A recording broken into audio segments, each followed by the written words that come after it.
उपबोली की चर्चा करेंगे कि कौन सी बोलियाँ हैं, कौन सी बोली है। सबसे ज़्यादा ज़रूरी ये होता है कि जब हम भाषा के परिप्रेक्ष्य में चीज़ों को देखते हैं दोस्तों, तो सबसे पहले कोई भी जो भाषा का नया रूप होता है, वो गाँव से शुरू होता है और गाँव से चलता है प्यारे दोस्तों वो जिला के लेवल पर, ये आपको ध्यान रखना है और जिले से वो पहुँचता है राज्य के स्तर पर और राज्य से पहुँचता है वो देश के स्तर पर। यानी कि भाषाओं का जो विकसित रूप आपको मिलेगा, वो गाँव से शुरू होता है। ये आपको ध्यान रखना है। गाँव में जो बोली जाती है, तो प्यारे दोस्तों हम कहते हैं उपबोली। जो गाँव में बोली जाती है वो क्या कहलाती है? वो उपबोली होती है। हमेशा 2 गाँव, 10 गाँव, 15 गाँव की एक जैसी होगी, बाकी की अलग तरह की वहाँ पे उपबोलियाँ होती हैं। जो जिले के लेवल पे बोली जाती है उसको हम क्या कहते हैं? तो हम बोली कहते हैं। उसके बाद में जो राज्य के स्तर पर बोली जाती है, तो हम उपभाषा कहते हैं। उपभाषा, जिसको विभाषा भी कहा जाता है, उपभाषा। और जो देश के स्तर पर बोली जाती है, वो कहलाती है हमारी भाषा। तो कुल मिला के कई बार ये क्वेश्चन आपसे पूछा गया कि उपबोली का जो विकसित रूप है वो क्या कहलाएगा? तो उपबोली का जो विकसित रूप है वो क्या कहलाएगा? बोली कहलाएगा। और ये कहाँ बोली जाएगी? किसी भी राज्य के जिले के लेवल पर। उसके बाद बोली का विकसित रूप क्या कहलाएगा? उपभाषा कहलाएगा। ये कहाँ बोली जाएगी? राज्य के स्तर पर। और उपभाषा का विकसित रूप क्या कहलाएगा? भाषा कहलाएगा। और ये कहाँ बोली जाती है? किसी भी देश में। तो ये कहने का मतलब यहाँ से हमारे 2 क्वेश्चन तैयार हो रहे हैं कि उपबोली जो होता है उसका बहुत कम क्षेत्रफल होता है, बहुत कम लोगों के द्वारा वो प्रयुक्त होती है। अलग-अलग एरिया में, अलग-अलग प्यारे दोस्तों राज्य में अनेक उपबोलियाँ पाई जाती हैं। जैसे फॉर एग्जाम्पल अगर हम यहाँ पे बात करते हैं कि एक प्यारे दोस्तों हमारी जाटू और बांगरू, ये 2 उपबोलियाँ हरियाणा के अंदर बोली जाती हैं। एक जाटू है और दूसरी क्या है? दूसरी है हमारी बांगरू। ये जाटू और बांगरू क्या है? ये दोनों की दोनों हमारी उपबोली है। और ये जाटू और बांगरू किसके अंतर्गत आती है? ये जाटू और बांगरू आती है प्यारे दोस्तों, जो हमारी हरियाणवी बोली है। हरियाणवी बोली के अंतर्गत ये आती है। और ये आपको ध्यान रखना है, ये हरियाणवी बोली किसके अंदर आती है? पश्चिमी पश्चिमी हिंदी के अंदर, जो कि उपभाषा है। और इस पश्चिमी हिंदी के अंतर्गत आपको ये ध्यान रखना है, हिंदी को विकसित करने में किसी ने ही सबसे बड़ी भूमिका निभाई। हिंदी को विकसित करने में किसी का ही सबसे बड़ा रोल रहा है। तो कुल मिला के यहाँ पर आपको ये ध्यान रखना पड़ेगा, तो उपबोली हमारी वो क्या है? जाटू और बांगरू है। ठीक है, बोली क्या है? हमारी हरियाणवी है। और ये हरियाणवी किस उपभाषा के अंतर्गत आती है? पश्चिमी हिंदी की। और पश्चिमी हिंदी से जो कि अपभ्रंश अलग अलग एरिया में फैली थी, उन्हीं से हमारी उपभाषाएं विकसित हुई और उपभाषा से फिर किसका विकास हो गया? हिंदी का विकास हुआ। तो ये जो जाटू बांगरू थी, इसका मतलब हरियाणा के अंतर्गत जो पूरी हरियाणवी बोली जा रही है वो एक तरह की नहीं है, वो जाटू और बांगरू के रूप में अलग अलग है। ऐसे ही राजस्थान के अंदर, झारखंड के अंदर, मध्य प्रदेश के अंदर अलग अलग बोलियां पाई जाती हैं। हिंदी के अंदर क्या दोस्तों 545 टोटल हमारी बोली है। हिंदी के अंदर क्या है? 545 बोलियां हैं। उन 545 बोलियों में से 2 बोली आपकी जाटू और बांगरू कहाँ बोली जा रही है? हरियाणा के अंतर्गत।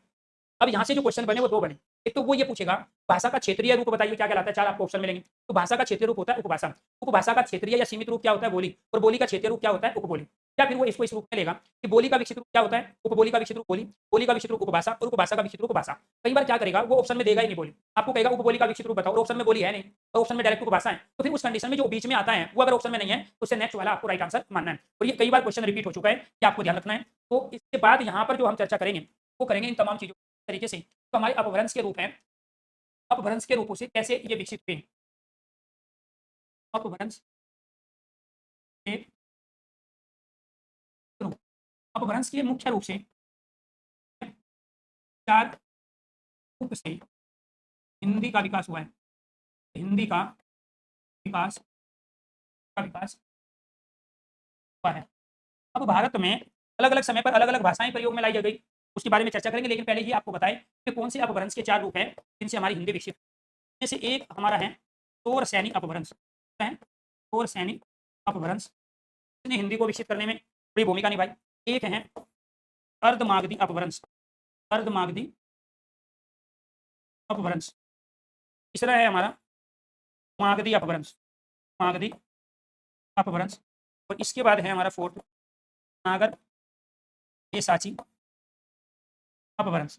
अब इसके अलावा भी हिंदी अपभ्रंश के अनेक रूप थे, लेकिन हिंदी को विकसित करने में इन 4 रूपों ने बड़ी भूमिका निभाई, आपको ध्यान रखना है। तो अपभ्रंश से हिंदी का विकास माना जाता है, ठीक है। लेकिन वो जो 4 रूप थे, सोरसैनी अपभ्रंश, अर्धमागधी, मागधी, नागर और पेशाची, ये भारत में एक बड़े भूभाग पर इन अपभ्रंश के रूप में यहाँ पे हम भाषा का प्रयोग कर रहे थे। तो इस सोरसैनी अपभ्रंश से जिसकी हम यहाँ चर्चा कर रहे हैं कि ये जो उपभाषा है हमारी पश्चिमी हिंदी, आखिरकार ये आई कहाँ से? तो ये पश्चिमी हिंदी जो विकसित हुई है, ये विकसित हुई है हमारी सोरसैनी अपभ्रंश से। तो ये जो हमारी उपभाषाएं हैं उनकी संख्या है 5। उपभाषा कितनी है? उपभाषा है हमारी 5। इनमें से एक है हमारे यहाँ पश्चिमी हिंदी। क्या है? पश्चिमी। ये किससे निकली है? ये सोरसैनी अपभ्रंश से निकली। उसके बाद अर्धमागधी अपभ्रंश, ये ध्यान रखना है पूर्वी हिंदी, पूर्वी मागधी अपभ्रंश बिहारी हिंदी, बिहारी। के बाद में कुछ लोग मानते हैं, यहाँ पे विद्वानों के मतभेद है, भाषा वैज्ञानिक और व्याकरण शास्त्रियों तो मान रहे हैं राजस्थानी,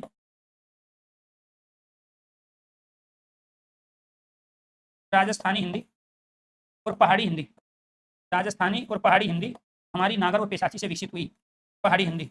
लेकिन कुछ भाषा वैज्ञानिक और व्याकरण शास्त्रियों का यह कहना है कि राजस्थानी हिंदी है ये सोरसैनी अपभ्रंश से ही विकसित, अर्थात जहाँ से पश्चिमी हिंदी विकसित वहीं से राजस्थानी हिंदी भी विकसित हुई। इसका कारण क्या है? राजस्थानी हिंदी के अंदर कुछ नागर और पेशाची के शब्द मिलते हैं, तो कुछ प्यारे दोस्तों शोरसैनी से मिलते-जुलते मिलते हैं। तो आपको ये ध्यान रखना है, इसमें तो कोई डाउट नहीं है कि शोरसैनी अपभ्रंश से पश्चिमी हिंदी का विकास हुआ, जो कि उपभाषा के रूप में। अर्धमागधी अपभ्रंश से पूर्वी हिंदी का विकास हुआ।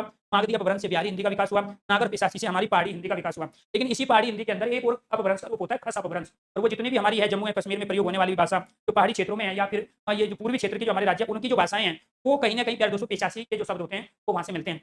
लेकिन कुछ विद्वानों का ये कहना है, भाषा वैज्ञानिकों का, जो राजस्थानी हिंदी के अंदर शब्द दिखाई दिए, वो नागर और पेशाची से मिलते-जुलते दिखाई दिए। इसलिए ज़्यादातर लोग समर्थन थे कि राजस्थानी हिंदी का विकास नागर और पेशाची से है। लेकिन कुछ भाषा वैज्ञानिकों का मानना है कि राजस्थानी हिंदी अपने आप में शोरसैनी अपभ्रंश से विकसित हुई। अब वो ऑप्शन में उस कंडीशन में एक ही देगा। तो जब वो पूछेगा राजस्थानी हिंदी जो कि एक उपभाषा है, का विकास किससे हुआ? या तो ऑप्शन में ये देगा या ये देगा, या फिर एक ऑप्शन दे देगा आपको ए और डी दोनों, अर्थात पहला और डी दोनों। तो दोनों ऑप्शन जब वो देगा तो आपको उन्हीं को मानना है। अदरवाइज़ दो में से जो भी उसने एक दिया है, के आधार पे आप इन उपभाषाओं के बारे में बताओगे। तो प्यारे दोस्तों, हमारे यहाँ जो हिंदी प्रयोग हो रही है, वो आज भी एक तरह की हिंदी नहीं है।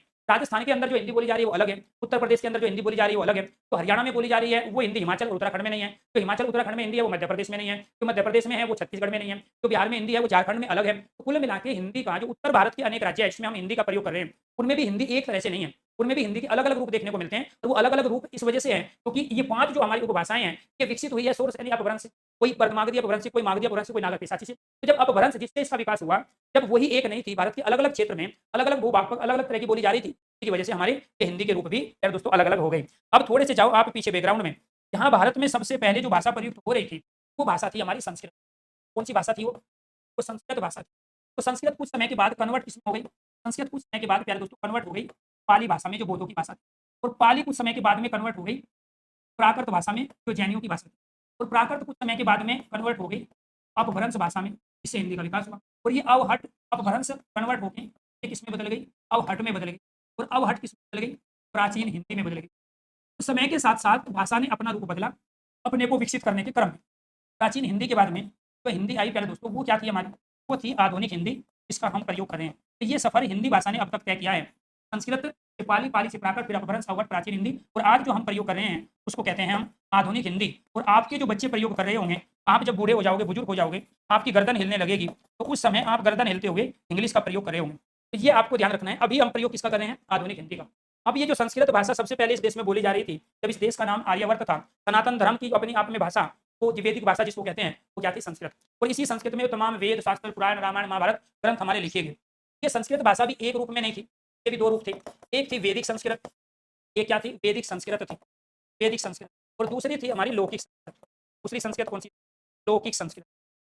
लौकिक संस्कृत, ये जो हमारी वैदिक संस्कृत थी, इसके अंतर्गत तमाम जो चीज़ें लिखी गई वो मंत्रों में लिखी गई।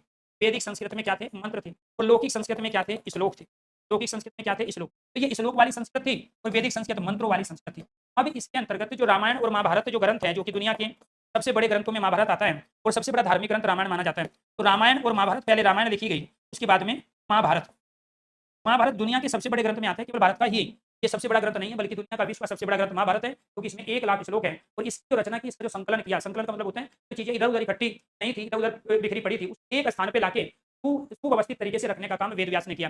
महाभारत के जो रचयिता है वो वेदव्यास माने जाते हैं। महाभारत के संकलनकर्ता, निर्माणकर्ता का नाम जो है यार दोस्तों वेदव्यास है। और महाभारत भी अपने आप में एक रूप में नहीं था, 3 अलग-अलग रूप में था। एक रूप का नाम था जय, दूसरे का नाम था भारत और तीसरे का नाम था महाभारत। तो ये तीनों के मिला के, जय, भारत और महाभारत को मिला के 1 लाख श्लोक की रचना दुनिया की सबसे बड़ी रचना कहलाती है।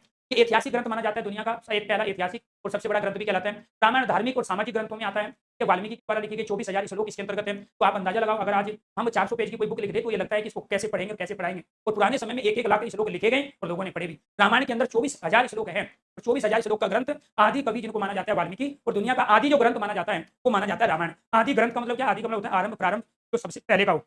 तो दुनिया की जो पहली रचना है, ठीक है, रचना की मैं बात कर रहा हूँ, ठीक है, वो माना जाता है रामायण को काव्य की दृष्टि से। लेकिन सबसे पहला ग्रंथ जो माना जाता है, अगर हम वेदों की बात करते हैं तो ऋग्वेद। तो दुनिया की सबसे पहली पुस्तक, दुनिया का सबसे पहले जो है ग्रंथ वो है ऋग्वेद। लेकिन काव्य की दृष्टि से जो, जिसमें काव्य के लक्षणों को सबसे पहले रखा गया, जो भी एक रचना को लिखने का तरीका था, इसी तरीके से उस रचना को लिखा गया, तो वो माना जाता है रामायण। अगर आपसे पूछा जाता है कि आदि कवि बताइए कौन कहलाते हैं, तो राइट आंसर है वाल्मीकि। आदि रचना बताइए कौन सी कहलाती है, आदि ग्रंथ बताइए, तो वहाँ आप ऋग्वेद नहीं लिखोगे, ऋग्वेद सबसे प्राचीन ग्रंथ है। लेकिन आदि जो ग्रंथ माना जाता है वो क्या है? रामायण। तो ये किसमें लिखा गया? लौकिक संस्कृत में। तो ये वही लौकिक संस्कृत है जिससे हिंदी का जन्म हुआ।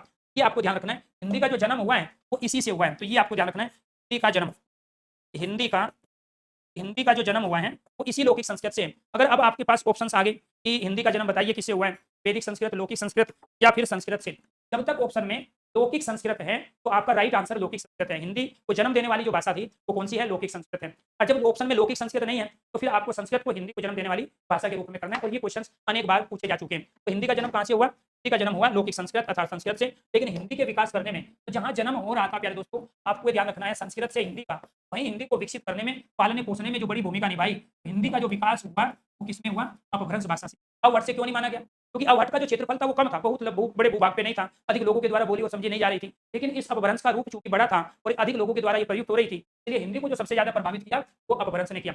आप लोगों का जन्म आपके मम्मी पापा के द्वारा हुआ, लेकिन आपके पालने पोषने में आपकी बड़ी बहन, आपकी भाभी, साथ आपकी बुआ, आपकी ताई और आपकी चाची का भी रोल है। कहने का मतलब ये है, हिंदी की जो बड़ी बहन मानी जाती है वो अपभ्रंश कहलाती है, हिंदी की बुआ अपभ्रंश कहलाती है, हिंदी की चाची अपभ्रंश कहलाती है, हिंदी की ताई अपभ्रंश कहलाती है, लेकिन हिंदी की जो माता है संस्कृत भाषा कहलाती है। तो आपको ये ध्यान रखना है। तो यहाँ पे जब जन्म की बात आती है, हिंदी का जन्म या हिंदी की जननी, राइट आंसर संस्कृत। लेकिन अगर ऑप्शन में लौकिक संस्कृत है अर्थात श्लोकों वाली जो संस्कृत है, मंत्र और श्लोक में अंतर क्या होता है? मंत्र गायत्री मंत्र है, जैसे ओम भूर्भुवः स्वः तत्सवितुर्वरेण्यं भर्गो देवो यो यो न प्रचोदयात्, ये एक मंत्र है। लेकिन श्लोक क्या है? तमेव माता च तमेव पिता तमेव बंधु च सखा तमेव, ये श्लोक है। तो ये जो श्लोक वाली जो संस्कृत थी उसी से ही हिंदी का जन्म हुआ है। अगर ऑप्शन में लौकिक संस्कृत नहीं है, संस्कृत है, तो फिर आपको मानना पड़ेगा। इसके साथ साथ फिर आपको ये ध्यान रखना है, यहाँ बारी आती है प्यारे दोस्तों हमारी पाली की। पाली अपने आप में बौद्ध धर्म की भाषा है। जिस तरीके से सनातन धर्म वैदिक धर्म की भाषा संस्कृत थी, पाली क्या है? आपकी बौद्ध धर्म की भाषा है पाली, बौद्ध धर्म। अब आपने एक ग्रंथ का नाम सुना होगा, बौद्ध धर्म का जो धार्मिक ग्रंथ है वो माना जाता है त्रिपिटक को। तो माना जाता है त्रिपिटक, ये पाली में ही लिखा गया। ये किसमें लिखा गया? बौद्ध धर्म का धार्मिक ग्रंथ है त्रिपिटक, में लिखा गया, पाली में लिखा गया। तो वैदिक धर्म से बौद्ध धर्म का जो क्या दोस्तों आविर्भाव हुआ, उसका रीजन क्या था? संस्कृत भाषा से पाली भाषा में कन्वर्ट क्यों हो गई? जब लोगों के द्वारा संस्कृत भाषा प्रयुक्त हो रही है तो फिर पाली कैसे विकसित हुई? उसका रीजन ये था कि जब यहाँ वैदिक संस्कृत का जो समय था, क्योंकि वैदिक धर्म सनातन धर्म की भाषा मानी जाती है संस्कृत, तो उस समय कुछ ब्राह्मणों ने अपने स्वार्थ को पूरा करने के लिए बहुत सारी बुराइयां अपनी रीति रिवाजों में, परंपराओं में वो एडोप्ट कर गए, लेके आ गए। इसकी वजह से जो क्षत्रिय राजा थे वो भी उन्हीं के चुंगल में फंस गए। तो उन्हीं के अनुसार काम करने के लिए राजा तो बना हुआ क्षत्रिय कोई भी, ठीक है, लेकिन जो उनके जो गुरुजन थे, उनके जो ब्राह्मण थे, उनके जो पुरोहित थे, ठीक है, वो सब जो कर्मकांड करा रहे थे अपनी मनसा से, कहीं दान दिलवाना है तो अपने हिसाब से दिलवाते थे, किसी को दंड दिलवाना है तो ब्राह्मण लोग अपने हिसाब से इन राजाओं से दंड दिलवाते थे, क्योंकि ये जो राजा थे उनका आदर करते थे। अब धीरे धीरे वो चीजें चलती रही लंबे समय तक, और फिर आखिरकार एक अपने स्वार्थ को पूरा करने के लिए, या ये कह लो ना समझदारी उन्होंने दिखाई और बलि प्रथा शुरू हो गई हवन कराते समय। हालांकि बलि क्या था? एक जो हमारे जो पूर्वज होते हैं या जो पशु पक्षियां हमारे दूसरे प्राणी थे जो हम पे डिपेंड थे, प्राणी खान पे जो डिपेंड थे, उनके लिए जो खाने की व्यवस्था थी उसको बलि कहा जाता है वेदों के अंतर्गत। लेकिन उस जो खाने की व्यवस्था थी, जैसे हमने अपना खाना बनाया, खाने के साथ साथ जो हमारे आसपास पशु होते हैं, जैसे कुछ पक्षियां होते हैं, पशुओं में कुत्ते होते हैं, उनके लिए हम रोटी निकाल लेते हैं। गाय के लिए सबसे पहले रोटी निकालते हैं, आज भी हमारी परंपरा रही है, वो पुराने वैदिक धर्म से चली आ रही है। पक्षियों के लिए हम निकाल लेते हैं, कभी दाना साबुत दाना दे देते हैं, कभी रोटी के छोटे टुकड़े करके हम कहीं छत पर रख देते हैं या कहीं ऐसी जगह रख देते हैं जहाँ पक्षी आके उनको खा ले। तो कहने का मतलब ये है कि जो हम पर डिपेंड थे और जिनकी वजह से हमें ये खाना नसीब हुआ, उनके लिए जो हम अलग से खाना पकाते थे या अपने खाने में से सबसे पहले उस खाने को निकालते थे, उसको बलि कहा जाता था। ये वैदिक धर्म तक बात सही थी। लेकिन जब लौकिक संस्कृत का प्रचलन था उस समय पंडितों का, और वो पंडित जी ये जरूरी नहीं ब्राह्मण ही हो, जो वेदों को पढ़ लिया उस समय उसी को पंडित कहते थे, जो ज्ञानी होते थे। उन्होंने अपने स्वार्थ सिद्धि के लिए वहां पर नर बलि, इसके साथ प्राणियों की बलि, पशुओं की बलि, इनकी बलि स्टार्ट कर दी। उस खाने के स्थान पे उसकी अलग व्याख्या हो गई। इसके साथ साथ दंड व्यवस्था जो रखी उन्होंने अपने अनुकूल रखी। ब्राह्मणों ने कोई अपराध किया है तो उनको दंड जो है सजा कम होती थी, और दूसरा वर्ग अगर उसी अपराध को करता तो उनकी जो सजा थी वो भयंकर थी। इस वजह से यहाँ जो क्षत्रिय राजा थे, महात्मा बुद्ध भी एक थे, आपने थे, उन्होंने एक तरह से एक नई लकीर खींची कि जब तक मैं गद्दी पे बैठा हूँ तब तक लोग मेरी बातों को नहीं मानेंगे, कि मैं उसका उपभोग कर रहा हूँ, जो राज्य से टैक्स इकट्ठा होता है उसी से मैं अन्न खा रहा हूँ। तो इसलिए कहीं ना कहीं त्याग करना पड़ेगा, इस राज्य का, इस समाज का, अपने लोगों का त्याग करना पड़ेगा, तब लोग मेरी बातों को सुनेंगे। तो उन्हीं त्रुटियों को, उन्हीं गलतियों को दूर करने के लिए तो यहाँ पर महात्मा बुद्ध ने, ठीक है, अपना एक अच्छा आइडियोलॉजी अपनाया। इन्होंने अपना घर गृहस्थी छोड़ के जंगल में चले गए, वहाँ इन्होंने साधना की, और साधना वो इसलिए, जब तक ज्ञान तो इनको पहले भी था, लेकिन इंसान तब तक यकीन नहीं करता जब तक वो घर गृहस्थी के साथ में कुछ चीज चलाता है। हमारे देश में फिलहाल जो राजनीतिक व्यवस्था है आपने देखा होगा, कुछ सन्यासी बहुत अच्छा काम कर रहे हैं राजनीति में आके, जिन्होंने शादी नहीं की है, तमाम नेता पहले भी हुए हैं, ठीक है, जो अब नहीं रहे हैं, उन्होंने भी राजनीति में अच्छा काम किया, उनको कोई भ्रष्टाचार के आरोप नहीं है। तो यानी कि जिनका कोई घरबार नहीं है, जिनकी कोई घर गृहस्थी नहीं है, तो स्वाभाविक बात है वो अपने लिए तो करेगा नहीं, तो करेगा तो समाज के लिए करेगा, देश के लिए करेगा। तो हो सकता है कि उसकी अगर संकीर्ण मानसिकता हो तो किसी एक वर्ग के लिए ज्यादा कर दे, किसी एक वर्ग के लिए कम करे। ऐसा ही पुराने समय में भी था। तो यहाँ महात्मा बुद्ध ने जब राजपाट छोड़ा, जंगल में गए और वहाँ पे उन्होंने साधना की, फिर वापस आई, तब जब जो महात्मा बुद्ध ने बोला तो प्यारे दोस्तों लोगों ने स्वीकार किया कि हाँ ये बिल्कुल सही कह रहे, इसने तो गद्दी छोड़ दी। दिल्ली के अंदर एक बार सबसे पहले अरविंद केजरीवाल जो थे तो वो मुख्यमंत्री बने कांग्रेस के सपोर्ट से। फिर उन्होंने देखा कि कांग्रेस वाले काम करने नहीं दिया, ये बोले पब्लिक में अपनी छवि को और अच्छा बना लेते हैं, तो उन्होंने गद्दी छोड़ दी, मुझे मुख्यमंत्री पद नहीं चाहिए, तो जनता की सेवा करने आया। तो पब्लिक ने लगे हाथ, उनको जो है बहुत बड़ा वो मान लिया कि इससे बड़ा आज जनसेवा कोई है नहीं। इलेक्शन हुए बीच में ही, हालांकि बहुत ज्यादा खर्चा हुआ, वो पब्लिक का ही पैसा था जो बार बार इलेक्शन में खर्च हो रहा है। तो दोबारा से जब इलेक्शन हुआ, उन्होंने ऑलरेडी गद्दी छोड़ दी थी और लोगों को ये मैसेज चला गया कि आदमी ईमानदारी से काम करेगा, तो 70 में से 68 तो सीट थी विधानसभा की, वो अरविंद केजरीवाल की पार्टी को मिल गई। तो पुराने समय में भी ऐसे ही था, जब महात्मा को जंगल गए, सब कुछ छोड़ छाड़ के, और उसके बाद उन्होंने जो बोला हर इंसान ने यकीन कर उनकी बातों को माना। अब इसके साथ-साथ कुछ उस समय के जो लोग थे, कुछ वैदिक धर्म को मानने वाले हो गए, तो कुछ बौद्ध धर्म को मानने वाले हो गए। तो इस तरीके से वैदिक धर्म से, सनातन धर्म से एक दूसरा बौद्ध धर्म, एक नया विचार आया, जो बाद में धर्म के रूप में इसका प्रचार-प्रसार महात्मा बुद्ध और उनके अनुयायियों के द्वारा किया गया। अब ये भी लंबा नहीं चला, जो बुराइयाँ, विसंगतियाँ यहाँ रह गई थी वैदिक धर्म में, समय के साथ-साथ दूर नहीं की गई, वही चीज़ फिर यहाँ आ गई। अब ये भी हियान और महायान 2 भागों में बँट गया, तो इनमें भी आपस में झगड़े शुरू हो गए। तो बौद्ध धर्म की 2 शाखाएँ, एक हियान है, एक महायान है। तो जब ये 2 अलग-अलग शाखाओं में विभाजित हो गया, इससे भी लोगों का मोह भंग हुआ, और जब इनसे लोगों का मोह भंग हुआ, तो फिर एक तीसरा विचार आया, और वो जो तीसरा विचार था प्यारे दोस्तों, वो था जैन धर्म। तीसरा जो विचार था, जो बाद में धर्म के रूप में स्थापित हुआ, तो वो था जैन धर्म। तो बहुत सारे लोग, कुछ बौद्ध अनुयायी रहे, कुछ जैन रहे और कुछ सनातन धर्म को मानने वाले हो गए। तो वो सारे के सारे जितने जैनी थे, बौद्ध थे, सब वैदिक सनातन धर्म से थे। लेकिन उनमें से ही कुछ लोग यहाँ प्रभावित हुए, तो इनके साथ जुड़ गए, कुछ फिर जो है इनसे प्रभावित हो गए, जैन धर्म से जुड़ गए। अब जैन धर्म बौद्ध धर्म के बाद आया, और ये सारी घटना कौन-सी है? 500 ईसा पूर्व। तो 500 ईसा पूर्व से पहले क्या था? वैदिक धर्म था, ये भारत के अंतर्गत। ठीक है, जितना भी हमारा भौगोलिक क्षेत्र था उस समय, नेपाल उस समय हमारा हिस्सा था, बर्मा उस समय हमारा हिस्सा था, बांग्लादेश, पाकिस्तान उस समय हमारा हिस्सा था। कहने का मतलब ये, उस बड़े भूभाग पर वैदिक धर्म था, लेकिन बौद्ध धर्म के बाद जैन धर्म, और जैन धर्म के अंतर्गत प्यारे दोस्तों, जो दंतक कथाएँ हैं, सारी की सारी किसमें लिखी? वो प्राकृत में लिखी। सारी दंतक कथाएँ किसमें? दंतक कथाएँ। ये जो दंतक कथाएँ थी, एक जातक कथाएँ थी बौद्ध धर्म में, पशु-पक्षियों को पात्र बना के लोगों को सिखाने की। जैन धर्म के अंतर्गत दंतक कथाओं में भी पशु-पक्षियों को पात्र बनाया गया, अर्थात नायक-नायिका की जो भूमिका आजकल आप फ़िल्मों में देखते हो, सीरियलों में देखते हो, तो वो भूमिका किसको दी गई? पशु-पक्षियों को। और उन पशु-पक्षियों को भगवान का अवतार दिखाया गया, ताकि लोगों को समझाने के लिए था ये सब चीज़। ठीक है? तो जो दंतक कथाएँ हैं, वो किसमें लिखी गई? प्राकृत भाषा में। प्राकृत भाषा कब आई? तो पहले संस्कृत, संस्कृत के बाद पाली, पाली के बाद प्राकृत। तो प्राकृत में क्या लिखी? दंतक कथाएँ। त्रिपिटक ग्रंथ किसमें लिखा गया? पाली में लिखा गया। ये रामायण, महाभारत किसमें लिखे गए? संस्कृत में लिखे गए। वेद किसमें लिखे गए? चारों ओर संस्कृत में लिखे गए। ऋग्वेद, यजुर्वेद, सामवेद, पुराण, उपनिषद, आरण्यक और ब्राह्मण ग्रंथ किसमें लिखे गए? स्मृति ग्रंथ किसमें लिखे? सब संस्कृत में लिखे गए। इसके साथ जैन धर्म में भी आपस में झगड़ा हो गया, स्त्रियों की एंट्री को लेकर झगड़ा हुआ। क्योंकि दिगंबर और श्वेतांबर नाम से 2 भागों में बँट गया। दिगंबर वालों ने मना कर दिया कि हम स्त्रियों की एंट्री कराएँगे नहीं धर्म के अंदर। श्वेतांबर वाले माने कि नहीं, बिना स्त्रियों से जो है समाज में व्यवस्था नहीं बन पाएगी। इसलिए श्वेतांबर वे कहलाए जो सफेद वस्त्रों को धारण करते थे। इसमें जो है मेल फीमेल दोनों ही धर्म के अनुयायी रहे हैं। लेकिन दिगंबर में केवल आपको ध्यान रखना है, जो नंग-मुनि जैनी आपको मिलेंगे, कि वो केवल और केवल पुरुष मिलेंगे, वहाँ पे कोई भी औरत नहीं है। तो जब ये भी अपने उन तमाम मुद्दों से भटकता हुआ दिखाई दिया, तो फिर एक नए प्यारे दोस्तों चीज़ों का आविष्कार भारत में हुआ, और वो थे मठ मठांतर। वो क्या थे? वो थे मठ और मठांतर। तो फिर यहाँ आसाराम बापू, राम रहीम का ज़माना आ गया। मठ मठांतर उनके पूर्वजों का ज़माना आ गया। यानी कि संप्रदाय चले, मठ मठांतर चले, संप्रदाय चले, तो पूरे भारत शिव भक्त हो गया, कुछ विष्णु भक्त हो गया। साउथ वाले बोले कि बहुत कुछ हो चुका है, तो साउथ वालों ने विष्णु को अपना सबसे प्रिय और सबसे बड़ा देवता माना। उत्तर भारतीयों ने सबसे बड़ा देवता भगवान शिव को माना, और उसके बाद बहुत सारे देवी, बहुत सारे देवी देवताएं, बहुत सारे संप्रदाय, बहुत सारे मठ और मठांतरों में ये तमाम धर्म की शाखाएं विकसित हुई। अब अलग-अलग एरिया में लोग अलग-अलग चीज़ों के क्या हैं? अनुयायी।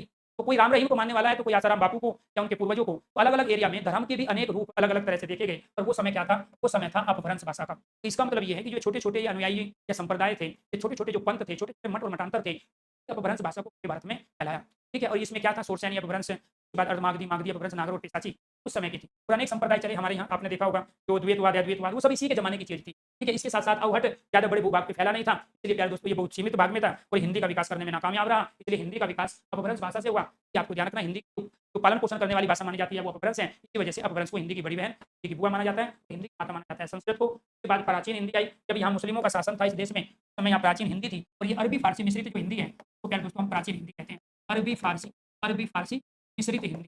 आपको ये ध्यान रखना क्या कहलाती है? कई बार क्वेश्चन पूछा गया, अरबी फारसी मिश्रित हिंदी को के नाम से जाना जाता है प्राचीन हिंदी। ये आपको ध्यान रखना है। आधुनिक हिंदी क्या है? आधुनिक हिंदी प्यारे दोस्तों इसके अंतर्गत संस्कृतनिष्ठ हिंदी है हमारी। ये क्या कहलाती है?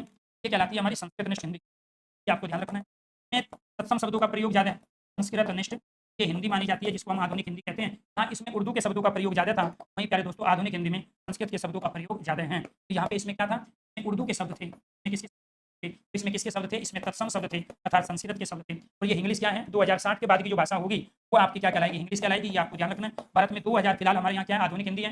हम संस्कृत के तत्सम शब्दों का प्रयोग कर रहे हैं, और इस हिंदी के अंदर हम कौन से प्रयोग करेंगे? इस हिंदी के अंदर हम हिंदी और इंग्लिश दोनों के शब्द प्रयोग करेंगे, हिंदी और अंग्रेजी। यानी कि इन तत्सम शब्दों का स्थान क्या ले लेंगे? अंग्रेजी ले लेगी। तो जहाँ हम 1000 ईस्वी के आसपास हिंदी भाषा में सबसे ज़्यादा उर्दू, अरबी, फारसी के शब्द प्रयोग कर रहे थे, वहीं प्यारे दोस्तों आपको ध्यान रखना है 1600 ईस्वी के आसपास जब अंग्रेजों का यहाँ शासन था, ईस्ट इंडिया कंपनी आ गई थी, उस समय हम का प्रयोग हिंदी में ज़्यादा करते रहे हैं। और 2060 के आसपास जो हम तत्सम संस्कृत के शब्दों की जगह हम अंग्रेजी के शब्दों को दे देंगे, अंग्रेजी के शब्द प्रयोग करेंगे। अभी भी जब हम फोन पे बात करते हैं, तो उस समय चाहे हम गाँव में बात कर रहे हो या अपने किसी देसी साथी से, उस समय अंग्रेजी के शब्दों का प्रयोग हम करने लगे हैं। जब हम कोई एप्लीकेशन ऐसे लिखते हैं, वहाँ अंग्रेजी के शब्दों को हम देवनागरी लिपि में लिखते हैं। तो इसीलिए आपको ध्यान रखना है, समय के साथ-साथ भाषाएँ अपने रूप को बदल लेती है। इसलिए कहा भी जाता है, कोस-कोस पे बदले पानी, 4 कोस पे वाणी। अर्थात 1 कोस 1600 मीटर का होता है। ये आपको ध्यान रखना, लगभग 3.25 किलोमीटर में पानी का टेस्ट बदल जाता है। लेकिन प्यारे दोस्तों लगभग 6 किलोमीटर बाद भाषाएं अपने रूप को बदल लेती हैं। ऐसा कहा जाता है, कोस-कोस पे बदले पानी और 4 कोस पे वाणी। तो वाणी जो बदल रही है, इनकी भाषा बदल रही है, वो 4 कोस पे है। सबसे पहले संस्कृत थी, संस्कृत से पाली, पाली से प्राकृत, प्राकृत से अपभ्रंश, अपभ्रंश से अवट, अवट से प्राचीन हिंदी, प्राचीन हिंदी आधुनिक हिंदी, और आधुनिक हिंदी से क्या विकसित हो जाएगी? इंग्लिश। और मैंने ये बात कब कर ली? तो ये आपको ध्यान प्रथम शताब्दी से लेके मैं 2060 तक आपको ले गया और ये अनेक बार क्वेश्चन पूछा गया है। भाषाओं के विकसित होने के क्रम को आरोही या अवरोही क्रम में व्यवस्थित कीजिए। आरोही क्रम बढ़ता क्रम है, पहले संस्कृत, फिर पाली, फिर प्राकृत, फिर अपभ्रंश, अवगढ़, फिर प्राचीन हिंदी, आधुनिक हिंदी और उसके बाद में इंग्लिश। ये कई बार क्वेश्चन पूछा गया है। तो एक क्वेश्चन तो प्यारे दोस्तों आपका ये हुआ, किस तरह का क्वेश्चन है, इस तरह का कंटेंट आपके सामने। दूसरा क्वेश्चन है अपभ्रंश के रूप का। दूसरा क्वेश्चन है 5 उपभाषाएं कौन होती है और ये 5 उपभाषाएं अपभ्रंश के किस रूप से विकसित हुई। तो यहाँ आपको ध्यान रखना है, ये भी क्वेश्चन सबसे ज्यादा बार रिपीट होने वाला है। अपभ्रंश के किस रूप से कौन सी भाषा विकसित हुई। सूर सैनी अपभ्रंश से हिंदी जो कि उपभाषा है, अर्धमागधी से पूर्वी हिंदी, मागधी से बिहारी हिंदी, नागर पिशाची से राजस्थानी और पहाड़ी हिंदी। इससे पहले क्वेश्चन क्या था, इससे पहले क्वेश्चन ये था, भाषा जब अपने रूप बदलती है, उसका जो बिगड़ा हुआ रूप है सबसे पहले वो गाँव में प्रचलित होता है, गाँव से फिर वो जिले के लेवल पर, जिले से राज्य और राज्य से देश में फैलता है। हमारे देश में जो बोली जा रही है वो बोली जा रही है हिंदी भाषा, लेकिन ये हिंदी भाषा एक दिन में विकसित नहीं हो गई थी, के बारे में आपको यहाँ पे बताया गया। तो इस तरीके से अगर यहाँ तक चीजें आपको क्लियर हो गई हो, एक बार सारे स्टूडेंट ओके कीजिए, यस कीजिए। फिर जब ये टॉपिक कंप्लीट हो जाएगा हम कुछ लेंगे, इस तरीके से यहाँ से क्वेश्चन पूछे जाते हैं। एक बार मैं बता देता हूँ ताकि आप पढ़ते समय